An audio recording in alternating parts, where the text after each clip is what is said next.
Good morning. Today in integral calculus we will study beta function and gamma functions.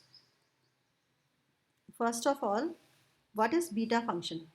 The definite integral 0 to 1 x raised to power m minus 1 1 minus x raised to power n minus 1 dx is called a beta function. Here m and n are positive real numbers and we write beta mn equal to 0 to 1 x raised to power m minus 1 1 minus x raised to power n minus 1 dx, and this is also called Euler integral of first kind, and this is convergent if and only if m and n are greater than 0. And the improper integral 0 to infinity e raised to power minus x raised to power n minus 1 dx, where n is greater than 0, is called a gamma function, and this is also called Euler integral equation of second kind, and in this case we write it as gamma mn equal to 0 to infinity e raised to power minus x raised to power n minus 1 dx, where n is greater than 0, and this integral is convergent when n is greater than 0. This function is important as it is an extension of factorial function, which we write as fn equal to factorial n for all n belonging to n, and here is the set of integers. Thus, gamma n plus 1 is equal to factorial n. This result we will prove in next lecture. Now, the beta function is symmetrical in m and n. It means it remains unchanged if we replace m by n or n by n. That is, beta mn is equal to beta nm. We know that by definition of beta function that it is equal to 0 to 1 x raised to power m minus 1 1 minus x raised to power n minus 1 dx, where m and n are positive real numbers. Also, we know by the property of definite integrals that 0 to a fx dx is equal to 0 to a f of a minus x dx. Means we may replace x by a minus x, where a is the upper limit. Here the upper limit is 1, so we may replace x by 1 minus x. If we replace these x by 1 minus x, we get 1 minus x raised to power m minus 1, 1 minus x raised to power n minus 1 dx. So, in the second term, if you open the brackets, this is 1 minus 1 plus x. 1 and minus 1 will cancel and we will be left with x only. So, it is 1 minus x raised to power m minus 1 and here x raised to power n minus 1 dx. And if we interchange the terms, then x raised to power n minus 1, 1 minus x raised to power n minus 1 dx, integral is from 0 to 1. By the definition of beta function, this is nothing but beta nm, because beta mn equal to 0 to 1 x raised to power m minus 1, 1 minus x raised to power n minus 1. Here in place of m we have n here, in place of n we have m here, so we may write beta nm. Thus we have shown that beta mn is equal to beta nm. Thus beta function is symmetrical in m and n. Now, how to find beta function? We know that beta function is equal to 0 to 1 x raised to power m minus 1, 1 minus x raised to power n minus 1. Now, we have three cases. Either n is a positive integer, or m is a positive integer, or both m and n are positive integer. In first case, suppose n is a positive integer. So, integrating by parts, this integral we know how to integrate by parts. So for this we will take 1 minus x raised to power n minus 1 as a first function and x raised to power n minus 1 to be second function. So first we will write it as 0 to 1 1 minus x raised to power n minus 1 x raised to power n minus 1 dx. And if we integrate by parts, we know that first we write first function as it is, so which is nothing but 1 minus x raised to power n minus 1. Then integration of second. Integration of second means second is x raised to power n minus 1 So integration of x raised to power m minus 1 is x raised to power m minus 1 plus 1 upon m minus 1 plus 1. So we have x raised to power m upon m. So limits are from 0 to 1. Minus derivative of first. Derivative of first term is n minus 1, 1 minus x raised to power n minus 2, and by chain rule, derivative of 1 minus x is minus 1. So derivative of 1 minus x raised to power n minus 1 is n minus 1, 1 minus x n minus 2 minus 1. Integration of second. Integration of x raised to power m minus 1 is x raised to power m upon m dx. And this is equal to, if we substitute upper limit here, it is 1 minus 1, so this term will become 0. And if we substitute lower term 1 minus 0, then 0 raised to power m, then in this case this term will be 0. So if we substitute upper limit or lower limit, this term is 0. So I have written 0 here. So here n minus 1 is constant and this m is constant, and this minus sign and this minus sign will become plus. So plus n minus 1 upon m, 0 to 1, and inside we have 1 minus x raised to power n minus 2 and x raised to power m dx. So the first integration of beta mn is n minus 1 upon m, 0 to 1, 1 minus x raised to power n minus 2, x raised to power m dx. If we again integrate it by parts, then we have n minus 1 upon m, this we already have, and inside first function as it is, 1 minus x raised to power n minus 2, integration of second, x raised to power m plus 1 upon m plus 1, limits are from 0 to 1, minus derivative of first. Derivative of first means n minus 2, 1 minus x raised to power n minus 3, minus 1, integration of second. Second term is x raised to power m, so x raised to power m plus 1 upon dx. So if we substitute upper limit here, this will be 0. If we substitute lower limit here, this will be 0. So in both the cases, this term is 0. So we have n minus 1 upon m, and from here n minus 2 and this m plus 1. Here we have minus sign, here it is also minus.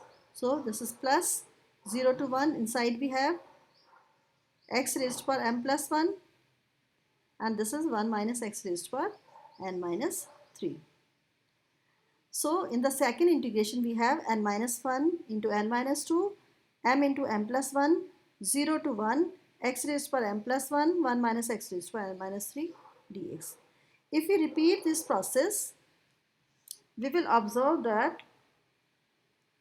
in the powers of 1 minus x, in the first term first integration we had n minus 2. First integration 1 more than 1. So it is 2, n minus 2. In third integration we had n minus 3. So second integration 2 more than 2, 1. So we are subtracting 3 here. So in n minus 1th integration we will have one more than n minus 1 is n. So n minus n means 0. So after n minus 1 integration, here we will have n minus n, so which is 0. 1 minus x raised to power 0 is 1. So this term will vanish after n minus 1 integration. And for this term, after n minus 1 integration, we observe in first term we have x raised to power m, in second term we have x raised to power m plus 1, in second means 1, and in n minus 1, m plus n minus 2. So 1 more than n minus 1. So m plus n minus 2. And in the numerator here, outside the sign of integration, in the first integration we had only one factor n minus 1. In second integration we have n minus 1 into n minus 2, two factors. In n minus 1th integration we will have n minus 1, n minus 2, n minus 3, 3, 2, 1 means n minus 1 factors. In the denominator, in first integration we have only m, In second integration, it is m into m plus 1. So we have two factors. So in n minus 1th integration, we will have m, then m plus 2, it is increasing. Here m, then m plus 1. So m plus 2, so here we will have m plus n minus 2. So in the n minus 1th integration, we will have m plus n minus 2 here. So here we are left only with 0 to 1 x raised to power m plus n minus 2 dx. Now it is easy to integrate this. So its integration is m plus n minus 2 plus 1 upon m plus n minus 2 plus 1. So m plus n minus 1 upon m plus n minus 1. So limits are from 0 to 1. So it is if we substitute upper limit, it is 1 raised to power m plus n minus 1, which is 1 upon m plus n minus 1, which I have written here. For lower limit, it will be 0. So we are left with n minus 1, n minus 2, 3, 2, 1 upon m into m plus 1, m plus n minus 1. So it is nothing but factorial n minus 1, and it is m into m plus 1, m plus n minus 1. So this is the case when n is positive integer, then beta mn is equal to this value. Now, if m is a positive integer, we know that beta function is symmetrical in m and n. So we may directly write beta mn equal to factorial m minus 1 upon n into n plus 1, n plus 2, n plus m minus 1 if we interchange m and n in case 1 here.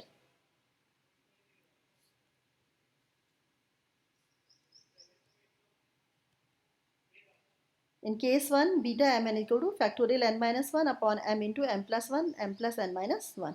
If we interchange m and n, here we will have factorial m minus 1, n, n plus 1, n plus m minus 1. So this I have written directly by interchanging m and n in first case. If both are positive, then using first case, if we divide and multiply by factorial m in numerator and denominator, we know that factorial m is nothing but m into m minus 1 factorial. So if we write here m into factorial m minus 1, then this m, which is outside factorial m minus 1, and this m in the denominator will cancel out, and in the numerator we will have factorial m minus 1 and factorial n minus 1. This we already have, and we will be left with factorial m minus 1 because m we have cancelled with this m. And in the denominator we have factorial m minus 1, m plus 1, m plus n minus 1. And if we write these terms in reverse order, we will have m plus n minus 1, m plus n minus 2 term before this, then m plus 1, then factorial m. Factorial m is m, m minus 1, 3, 2, 1. And this is nothing but factorial m plus n minus 1. So beta mn is equal to factorial m minus 1, factorial n minus 1, factorial m plus n minus 1. Now we will prove that beta mn is equal to 0 to infinity x raised to power m minus 1, 1 plus x raised to power m plus n dx. And because beta function is symmetrical, so we may replace m by n. So we may write it as 0 to infinity x raised to power n minus 1, 1 plus x raised to power m plus n dx, where m and n are positive real numbers. So by the definition of beta function, this is 0 to 1 x raised to power m minus 1, 1 minus x raised to power n minus 1 dx. If we substitute x equal to 1 upon 1 plus y, then 1 minus x is equal to 1 minus 1 upon 1 plus y.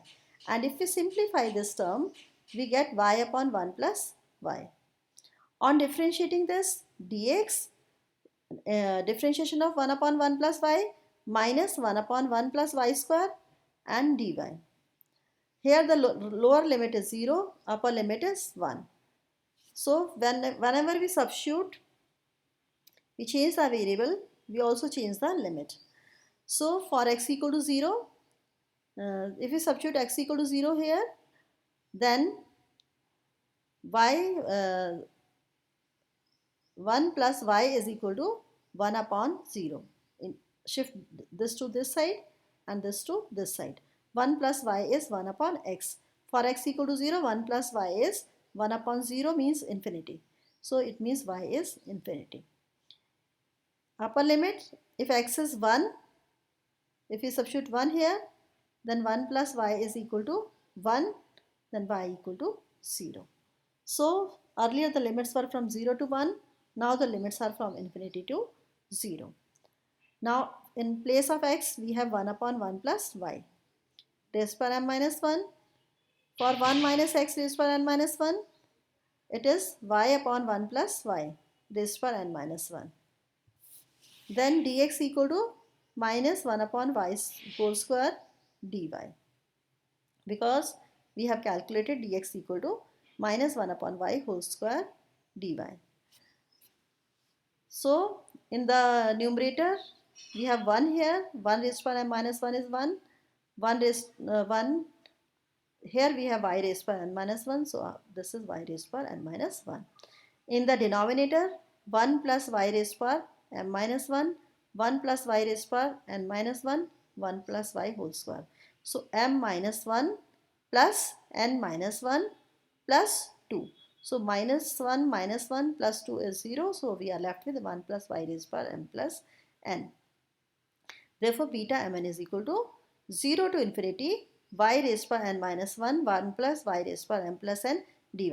Because we know by property of definite integral that a to b fx dx is equal to minus b to a fx dx. Means if we interchange the limit, there will be minus sign outside the integral. So it was minus infinity to 0. So now it is 0 to infinity y raised to n minus 1, 1 plus y raised to m plus n. Also we know by property of definite integral that we may change the variable. If you change the variable by any other variable, the value of integral remain unchanged. Means a to b fx dx is equal to b to a ft dt. So it means here the variable was y, so we may interchange replace y by x. So 0 to infinity x raised to n minus 1, 1 plus x raised to n plus n dx. Because beta is symmetrical function, so we may replace n by m. So it may be written as beta mn equal to 0 to infinity x raised to m minus 1, 1 plus x raised to m plus n dx. Now we will show that beta mn is equal to 0 to 1 x raised to m minus 1 plus x raised to n minus 1, 1 plus x raised to power m plus n dx. We know that beta mn is equal to 0 to infinity x raised to m minus 1, 1 plus x raised to m plus n dx. This result we have proved in previous slide.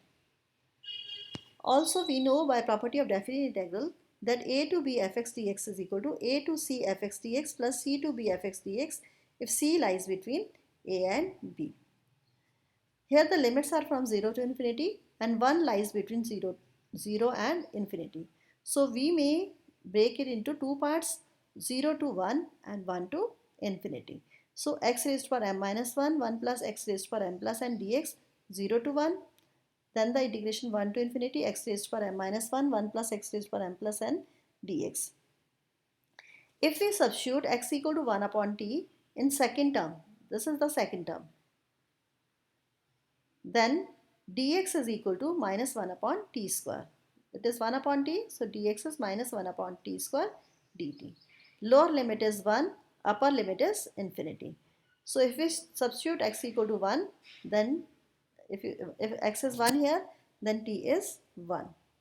If we put x equal to infinity, then t is equal to 1 upon infinity means 0. So t is 0. Earlier the limits were from 1 to infinity, now these are from 1 to 0. So 1 to 0, x is 1 upon t. So 1 upon t raised to m minus 1, 1 plus x, 1 plus 1 upon t, m plus n. And dx is minus 1 upon t square dt. So minus 1 upon t square dt. So we know that if we interchange the limit, the sign of integration also changed. So here it is 1 to 0, now it is 0 to 1. So it is t raised per m plus n 1 plus t raised per m plus n t raised per m plus 1 dt. Because this t will come in the numerator, this is t raised per m minus 1 and this is t raised per 2 m minus 1 plus 2. So it is m plus n. Here it is t plus 1 raised per m plus n. So 1 plus t raised per m plus n. This will go in the numerator. So t raised per m plus n. So again by applying law of indices, it is t m plus n, it is t raised per m plus 1. So if we shift to numerator, then it is m plus n minus m minus 1. So it is t raised per n minus 1, or here we have 1 plus t raised per n plus n. Here the limit was 1 to 0 with minus sign. So it is 0 to 1 and minus sign is gone. So 0 to 1 t raised per n minus 1 1 plus t m plus n dt.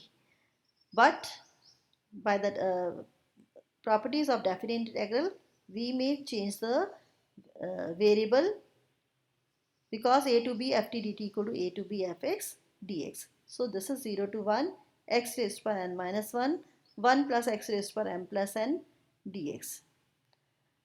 Now substituting the value of 1 to infinity x raised per m minus 1 1 plus x raised per m minus n dx, which is this value here, then beta mn is equal to 0 to 1 x raised per m minus 1 1 plus x raised per m plus n dx, this term plus this term is equal to this term, 0 to 1 x raised per n minus 1 1 plus x raised per m plus n dx. So here the limits are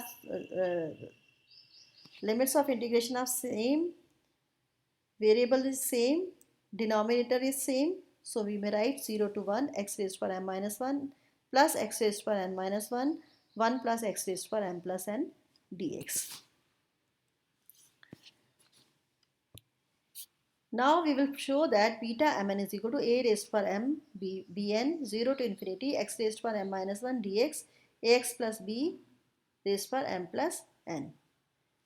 We know that beta mn is equal to 0 to infinity y raised per m minus 1 upon 1 plus y m plus n dy. This result we have proved just now. If we substitute y equal to ax upon b in this result, then dy is equal to a upon b dx. Here the limits of integration are 0 to infinity. Lower limit is 0, so y equal to 0. If you substitute y equal to 0, then x is 0. Upper limit is infinity. If y is infinity here, then x is infinity. So limits are same, 0 to infinity. Y is ax plus b, ax upon b m minus 1. dy is a upon b dx, a upon b dx. 1 plus y, 1 plus ax plus upon b, power is m plus n, m plus n. So the power of a is m minus 1 here, it is 1 here. So it is a raised per m, m minus 1 plus 1, a raised per m. This b is in the denominator. This b will go in the numerator, b raised per m plus n. This is in the denominator. So it will be b raised per m plus n minus m plus 1 minus 1. So it will be b raised per n. And 0 to infinity x raised per m minus 1, and this is nothing but b plus ax or ax plus b raised per m plus n dx. So we have proved beta mn equal to a raised per m b raised per n 0 to infinity x raised per m minus 1 dx ax plus b raised per m plus n. Now we have one more result, that integration of b to a x minus b raised per m minus 1 a minus x raised per n minus 1 dx is equal to a minus b m plus n minus 1 beta mn. We know the definition of beta function now. It is nothing but 0 to 1 x raised per m minus 1 1 minus x raised per n minus 1 dx. So x is equal to, if we substitute x equal to y minus b upon a minus b, then dx is equal to dy upon a minus b, because b is constant. Here the lower limit is 0, upper limit is 1.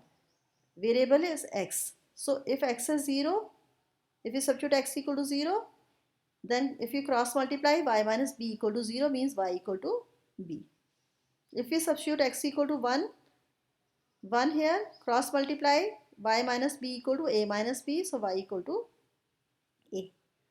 So it means beta mn is equal to, limits earlier were 0 to 1, now these are from b to a. So b to a, x is y minus b upon a minus b, m minus 1. 1 minus x is nothing but a minus y upon a minus b, power is n minus 1, dx is dy upon a minus b. So in the numerator we have y minus b raised to power m minus 1, here a minus y raised to power n minus 1, and this is dy. Now a minus b, it is in the denominator, power is m minus 1 plus n minus 1 plus 1. So m minus 1 plus n minus 1 plus 1 is m plus n minus 1. Here the variable is y, and we know by the property of definite integral that we may replace the variable by any other variable. So a to b fx dx is equal to a to b ft dt. So I am replacing y by x here.